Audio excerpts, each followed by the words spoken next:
सात्री या गावाचं पुनर्वसनासाठी निंबोरा शिवारामध्ये 47 बिघा जमीन संपादित केली होती आणि ही प्रक्रिया 2003 ते 2022 पर्यंत पूर्ण झाली आणि 22ला या ठिकाणी झाडं झुडपं काहीच नव्हतं। आता आम्ही ज्या ठिकाणी उभे आहोत त्या ठिकाणी आता नागरिकांना दाखवली, प्रत्यक्ष आम्हाला एक पाण्याची टाकी दिसली, बाजूला बस स्टँड दिसलं, इकडे शाळा पण दिसली। अशा सगळ्या सुविधा झालेल्या असताना याचं पुनर्वसन 2022 मध्ये करणं खूप आवश्यक होतं, तर ते का केलं नाही हे चुकीचं आहे। आणि जर समजा तुम्हाला 47 बिघा जमिनीमध्ये ऑलरेडी 175 कुटुंब वसवणं होतच, पण मला असं वाटतं की तुम्ही 330 कुटुंब पुन्हा वसू शकले असते, पण विनाकारण हा खोळंबा घातलेला आहे जेणेकरून पुनर्वसन अडवणूक व्हावी। आता तुम्ही सांगा की 47 बिघा जमीन too much for that family, 250 आणि 300 400 फॅमिली या ठिकाणी बसू शकतात, घरं बसू शकतात। बरं, मी आज म्हणतो एवढा पैसा गव्हर्नमेंटने खर्च केला या लोकांसाठी, जे काही तुमचं असेसमेंट केलं जुन्या घरांचं, पडक्या घरांचं, तर त्यांच्यासाठी पैसा दिला गेला, त्याचे चेक प्राप्त झाले। तरी मला असं वाटतं की अनिल भाईदास पाटील पुनर्वसन मंत्री असताना त्यांनी हे काम केलं नाही। आमचा काही आक्षेप नाही, 33 घरांना नवीन कुटुंबांना द्या, तुम्ही 33 कशाला जास्त द्या, पण किमान मला तरी वाटतं कुठल्याही सुशिक्षित माणसाला समजेल की 47 बिघा जमिनीमध्ये 500-600 कुटुंबांचं अकॉमोडेशन होऊ शकतं। का केलं नाही म्हणजे हे काम संपूर्णपणे ॲडमेंट आहे, चुकीचं आहे आणि या पुनर्वसन थांबवण्याच्या हेतूने केलेलं आहे असा माझा आक्षेप आहे। आणि आम्ही जे बोलतो, जमीन सरकारने अधिकृत केली, पैसा सरकारने मंजूर केला, घरांना तुम्ही असेसमेंट करून त्यांना तुम्ही पुनर्वसनासाठी पैसा देतायत, सगळं एवढं होत असताना एक आमदाराला काय अधिकार आहे की विरोध करायचा? अरे देवेंद्र फडणवीस, अरे एकनाथ शिंदे, अरे आपला अजित पवार, तुम्हाला काही अक्कल आहे का रे? एका आमदाराच्या सांगण्यानुसार तुम्ही हे पुनर्वसन थांबवता कसं काय अधिकारी? एकदा पुन्हा राज्य घटना वाचा तुम्ही। आमदाराला अधिकार तरी आहे काय सरकारी कारवाई थांबण्याचा? तुम्ही मंत्रिमंडळात निर्णय घेतलाय का?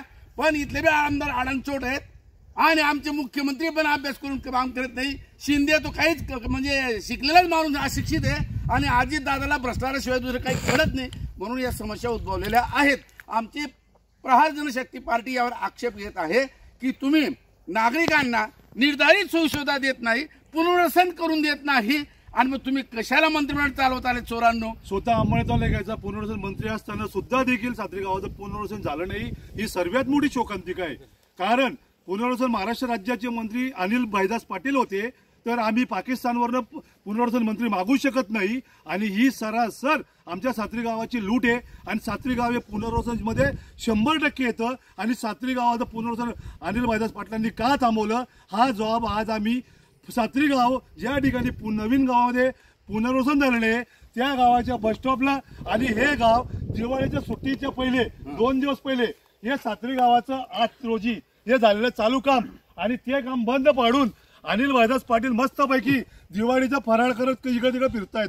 आणि अनिल भाईदास पाटलांना हे सुचत नाहीये की हे सगळे बळीराजा इथे थांबलेले आहेत आणि अनिल भाईदास पाटील आपल्या पार्टीला वाढवण्यासाठी बळीराजाचा पूर्ण अंमळनेरमध्ये एक गोंगाट घेऊन फिरतायत। तर या बळीराजाला कोण बघेल? हे सर्व सात्री गावाचे ग्रामस्थ आहेत आणि इथं आज जर आम्ही बघितलं तर आज आमचा उद्रेक कशासाठी पाहिजे? आणि आम्ही स्वतःला जो व्यक्ती म्हणतो की मला जनतेने भूमिपुत्र नाव दिलेले, जनतेने भूमिपुत्र नाव दिलेले आहे, तर जनतेच्या भूमिपुत्रापोटी तुम्ही जनतेच्या सक्षम आवाज बनलात का?